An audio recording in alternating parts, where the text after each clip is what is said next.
everybody. It's great to be here. I'm Ian Lockwood. I'm the former planning director for City of West Palm Beach, after which I became a consultant. Prior to moving to West Palm Beach, I lived in a place called Ottawa, Canada, and there's some photographs of it. And as a child, as a 10-year-old kid, I could ride my bike from my house downtown safely. I had complete access to the whole city, and so did my brother and sister. And when I started working in Ottawa and consulting, I thought every city was like that. And then I started traveling further and found it wasn't the case. And in the mid-90s, I became the transportation head for the city of West Palm Beach. And I emigrated to the States and showed up in West Palm Beach and found an entirely different picture.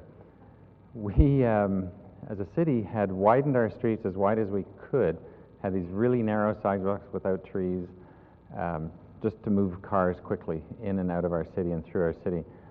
We had one-wayed a lot of our streets to reward longer trip making at the expense of our downtown. And our downtown suffered as a result. And so people left, investment left, and people became car dependent.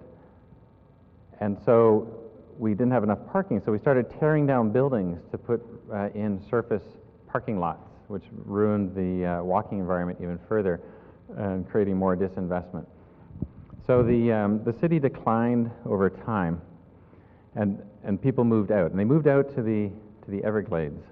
And this is how it worked. So this is where people live, and this is former Everglades, and this is Everglades. And it was all made possible by building these big roads out of town. And what we got in exchange was traffic. Traffic came bombing into the city. And we tore down a lot of our buildings to make surface parking lots. And all the white space, our surface parking lots, are empty property. And the black spots are the buildings. So it does look kind of bombed out, even though no real bombs fell on the city. And this is what it looked like. We had 80% vacancies on our main shopping street. We had a huge drug and prostitution problem. Crack America was filmed in West Palm Beach, and this is how people knew about our city. We had $7,000 in reserves when we hit rock bottom. So our city was really in dire straits. And my job was to help bring it back to life from a transportation perspective. We did a very public outreach program. We made a master plan. We worked with the community, the businesses, the stakeholders, just like here, to create a vision of the downtown. And we drew it out and we codified it. And this licensed us as staff to move forward with the vision. We had the public mandate, we had the approval, and now we could make some progress. And my job was to deal with the legacy of just moving cars quickly. And so here is a project. It was a 4-lane commuter route, cut the community off from the waterfront. And so, you know, I'd been working for maybe 10 years. I was in my early 30s.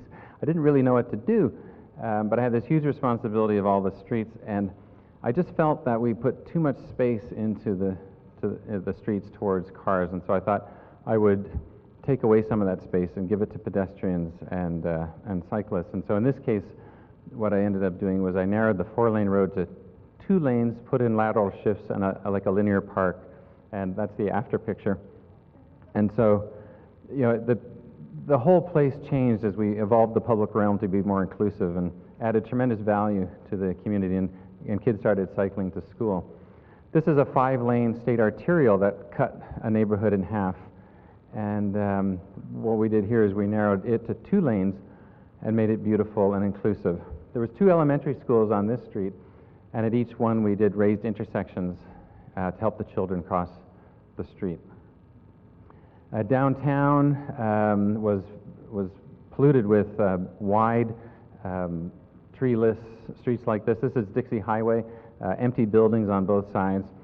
And so I narrowed it to 2 lanes, put in trees, raised the intersections at the signals to make it more people-friendly. And lo and behold, investment followed, and those buildings filled up. This is a one-way state arterial that goes through the college downtown. And it was so fast that the college was going to build pedestrian flyovers over the street, a couple of these things, and we thought that was horrible. It's an admission of failure of street design when you start having to put flyovers. So we narrowed the street, we made it two-way, we beautified it, and we glued the campus back together and added a lot of value to the community. Two-way and one-way streets is incredibly important for downtown access. And then we just had plain, ugly, unwalkable streets like this one. And what we did here is we built a flush street, and or festival street. So people in wheelchairs, people pushing carriages can get around in a totally barrier-free way. And when it's closed for special events, you've got a complete plaza-type space for the events. We had an old bridge that needed replacing. This is a state arterial. The bridge needed replacing. What we did is we built another little bridge under the big bridge to make a pedestrian and cycling interchange on the waterfront to make it really friendly for cyclists and pedestrians to use the waterfront. It made it very beautiful, put in places to sit down, places for public art to go in. This is our old Main Street. We changed it from a one-way street into a two-way street, improving the businesses incredibly, attracting investment. This is the intersection at the end. We took out the signals, we took out the turn lanes, we narrowed it up, we raised it to sidewalk height, and put things for people to do, and it had an immediate effect of attracting people back. The drug dealers were scared away, and we had part of our city back. Places to sit down and rest. We gave facade grants to businesses so they could fix up their buildings. So we took this ugly building and made it into that beautiful building. And the owner figured out to fix the inside all by himself. And so now there's a waiting list to live in there before it was completely empty. On the base of these buildings, restaurants moved in, and so instead of prostitutes hanging out on the corner, now they can enjoy a nice lunch at the restaurant. That's a joke, by the way. The development community responded, and we started getting new buildings being built on our empty properties, mixed-use buildings, some very large buildings. Interestingly, I'm busily narrowing the road here with the new building going up. We got our grocery store downtown. We got affordable housing that doesn't look affordable. And then we had some really large areas with just huge vacant swaths of land, and this was one of them. And we did a large infill development, which looked like that. And so there's housing, shops, very walkable, connected environment. We recycled some of our old buildings into new purposes. This is a vacant old church that we turned into a performing arts center, and it, of course, breathed more life into our city. So we learned a lot of lessons here, and I've boiled them down to a few principles, and we've been applying these ever since in all of our work. And one of the things we learned was about widening and speeding up roads. Now, we were taught in school that this would reduce delays and reduce costs, but in real cities, if you look around, when you try and reduce delays and costs through widenings, jobs and stuff, retail moves out into large format places. People drive more, you get more lane miles, and it has a negative effect on your city. What we observed, if we constrained or slowed our streets, what we were taught in school, it increased delays and costs. But in real cities, when you look at the trends, people use other forms of transportation. Your main street becomes vibrant. There's less vehicle miles traveled. People drive less. So very positive things happen with constrained and slower streets in downtowns. So what we noticed was, here's a typical piece of a city. If there was a congestion issue or something, or folks felt they weren't going fast enough in their cars, what we would do conventionally was compare how many people lived and worked near that spot and how many people drove through. And of course, most times more people were driving through, so we would go with the majority and widen the road or speed it up. And we created this system of winners and losers. But when you're looking at an intersection, there's more winners than losers, so it seemed like a good bargain. But when you do that at almost every intersection in your city and along entire corridors all over the place, it adds up to a lot of losers, and that it devalues your downtown and your city and speeds up the roads, and they end up exporting the value out of your city. And you'll see this with when highways and stuff get put into cities, that value leaves the city, it doesn't come into the city. And of course, the quality of the city diminishes. So cities that have noticed this trend and want to do something about it tend to focus on these major routes and arterials coming into the cities.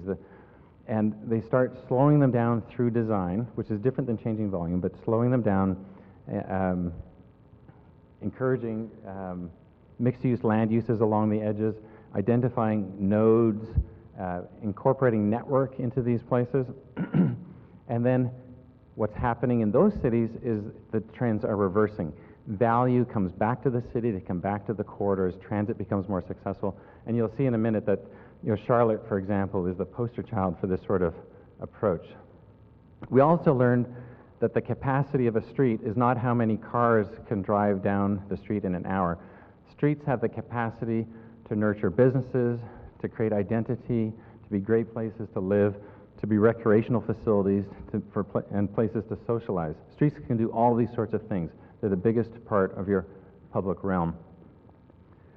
So when you think of the end and the means to the end is what you want is lots and lots of trips happening. Lots of walking trips, transit trips, cycling trips, short car trips. You want lots of vibrancy in your city. But you also want less vehicle miles traveled. And how do you do that? The litmus test, or whenever you look at your land use policies or transportation policies, the means to the end is to reward the short trips and or the transit trips. That's the secret to this whole thing. And how do we do that? A connected street network, mixed land uses, density, and making the streets comfortable for pedestrians and cyclists. So let's cover the speed thing. Normally we have to slow the speeds down to open doors for walkability and comfort. So for a little bit of travel time, you gain an incredible amount of livability by getting your design speeds down. Cities aren't about driving around quickly, they're about social exchange and economic exchange. So you get lots of good outcomes for small costs. Let's just look at some network ideas for a moment. Presume this is like a square mile of your city somewhere and there's maybe 500 homes in it. Assume there's some kind of street that goes somewhere and then you have a bunch of driveways and cul-de-sacs off of that street. Assume that there might be 10 trips per house a day. And just for the sake of the math, let's assume that every single trip is done by car and every single trip has to leave the community. So there's 5,000 trips at this end, and at the cul-de-sac there's 0. The average traffic on that street that goes somewhere is 2,500. Now what if we were to connect the end like this? You'd still have the same 5,000. The load would split. There'd be kind of a continental divide where it's 0, and so now the average traffic on that street is half. What if we made another connection? You could do the same kind of calculus, and now the average traffic is 625 cars. So you get a quarter of the traffic you had before. What if you made more connections? The average traffic on the streets that go somewhere is an eighth. Now you see where this is heading, right? Now it's 210. Now it's 150. So when you put all this together, with the exact same land use patterns, you get about 6% of the traffic, just through the power of the network. Now, we don't build like this. We build something like that, or something like that. So this would probably have somewhere like an average of 200 trips. Now, let's say there's more than just homes. A lot of our trips have to do with all sorts of things. Going to the doctor, going to church, socializing. 20% of our trips have something to do with work.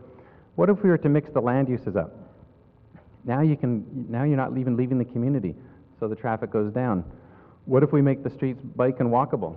The traffic goes down. What if we made transit provisions? Again, less traffic. What if we were to multiply the number of homes by 500% and assume that 50% more traffic just cut through the community? What would it look like? Well, you'd have about a third of the traffic in this scenario than you had here with just 500 houses. So you can have incredibly vibrant downtowns if you follow those simple principles. So let's look at some other examples. This is Detroit. Downtown's over here on the left. This is what their street network used to look like until they built all these big highways in Detroit. And of course, it devalued the city like highways generally do. This is one of the theaters in downtown, beautiful theater. Today, it's a parking garage. And that's what the inside of the theater looks like now. So that's what the network used to look like, and this is what it looks like with the super blocks where they got rid of parts of their network and their highway system. So we're helping them undo their highways and reconnect their city with a street network. This is San Francisco with the Embarcadero. Same thing, they took out their highway and resulted in a better place. This is Milwaukee. That's what the highway looks like. Provides very little access and upsets the network, devalues the area, and they took it out, added tremendous value back to the city, got tax base up, and redevelopment. So instead of something like this on the waterfront where it's parking, they envisioned something like that, and that's what's happening. Chattanooga, that's their waterfront. They envisioned something better. They had a big fight with their DOT. The DOT thought the highway was absolutely vital to the health of the city. The population felt otherwise, that they thought it would be better without. The population prevailed. The big highway was turned into a two-lane street, and incredible amounts of redevelopment and investment followed back into the city, making it a better place. And now they use the waterfront for a whole variety of events, and nobody misses the highway. Trenton, New Jersey, beautiful park on the waterfront. Somebody built a highway right through it. And it devalued the city, just like highways do. And now they're working on replacing the highway with a boulevard and a network of streets. And instead of this is Highway 1, this is Highway 29. This is the highway that's coming out. It will look like this. And instead of scenes like that on the waterfront, there'll be scenes like this. So lots of cities are looking at these principles. Where you have an existing highway in a city, you'll notice that the property values are low, the potential is lower. Where highways are getting expanded, it tends to damage the city further and creates more migration out. And where highways are taken out or shrunk, investment and exchange come into the city. So in closing, these are the things I think that I would like you to remember going forward. See how they pertain to your context, see if they are agreeable with your sensibilities. But the idea is lots of activity in your downtown through lots of trips, walking trips and so forth, less traffic.